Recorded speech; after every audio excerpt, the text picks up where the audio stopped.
Exploring what makes 3D printing great is the ability to print for others. To bring new and old friends into the hobby, able to print large armies for cheaper than you can buy from Games Workshop. In this case, a fellow creator who mainly focuses on Mordheim, I wanted to show him one of my favorite Warhammer Fantasy alternative sculptors. How and why am I doing this? Wargamer Resin asked if I would like to make a video about doing things for others. In exchange, they will send me some of their Wargamer Resin. So I got back to Yes, That's 3D Printed on Discord and let them know my idea for helping a content creator with sending them a bunch of Warhammer Fantasy alternatives. Highland Miniatures pumps out basically a battle box of miniatures each month. His sculpts represent what I would think fantasy is. I wanted to send a good selection of what Highland Miniatures has to offer. My first pick was this giant crab from his Coast Goblin range. Using the Elegoo Saturn 3, I'm able to fit the whole model onto the build plate. Usually I like to fit as much as I can in one print. It reduces the amount of plates I need to pull off the printer during the project. This is my first time using the Elegoo Saturn 3 and the Wargamer Resin. I haven't even dialed in the printer yet, but everything looks to have printed fine. It still amazes me the quality you can get out of 3D printers these days, and I find myself having a new problem, an unlimited pile of opportunity.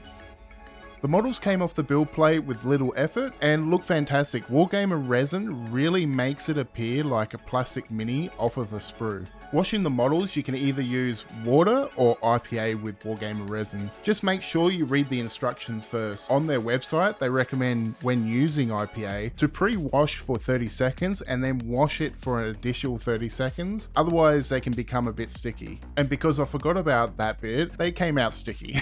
I have to let them dry, but before I do that, removing the supports before curing them is a good idea. These supports just peeled away with ease. With curing, I still use the Haygears machine because it has a drying fan built in. This is over-engineered for what you will actually need, but it is good to have. The next model I wanted to print is from Highlands Sunland Empire range, the Ironclad Landship. I wanted to have at least 2 models that are big to send to the lesser maker. The print was going on while the Elegoo Saturn was printing the big crab. I have multiple printers, so I might as well utilize them. This was done on the Ultracraft Reflex, and it was also used in the Wargamer Resin. It is always a worry running a different resin in the Reflex printer because you have no control of the settings because of the lockdown slicer from Haygears, but the print looks just as flawless as the Saturn to print. They were a little more difficult to scrape off the build plate compared to the Saturn 3, but it is just something that I can't change even if I wanted to. The Ironclad Landship got their same washing method as the big crab boy. Once again, the supports peeled away with ease. Fantastic support work. Chucking it into the cure station, I now had another model done.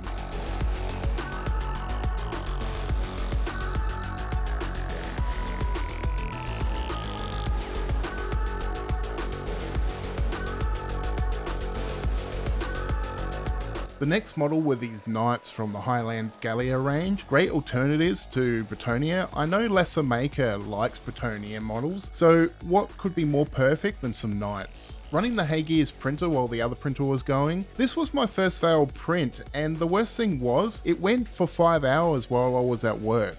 Luckily, cleaning prints from any printer is really straightforward. First is to filter the resin back into the bottle. I like to use this funnel that has an included filter from my local auto store. After that, it's just a matter of removing the cured resin bits from the vat. Most times I just use a piece of support from another print and put it in the corner and then hit the vat clean function. It will cure a couple of layers and make it easier to remove. Going back to the Saturn 3 for the rest of this project because it has worked great so far. I had to reprint the knights and 5 hours later they printed flawlessly. I'm going to have to make a video on showing the quality of some of my printers as I'm not 100% convinced printers get any better in details lower than 30 microns. Time to get excess resin off with the wash station. I really enjoy the way it cleans the models and seems to work well. I need to set up a pre-wash station though, so the methylated spirits I use in the main wash station doesn't get so dirty and lasts just a bit longer. Removing the supports, I usually put on some music or just listen to a podcast. I know there are a few people that have said 3D printing process is very long, but I have to disagree. I feel it is quicker than removing parts from a sprue and removing all the mold lines, and it's just as relaxing. I'm just saying, if I wasn't recording for a video, it takes around 15 minutes to wash the parts, removing supports and then throwing them into a cure machine. I also think when you are wanting to print a project, only to print what you intend to paint.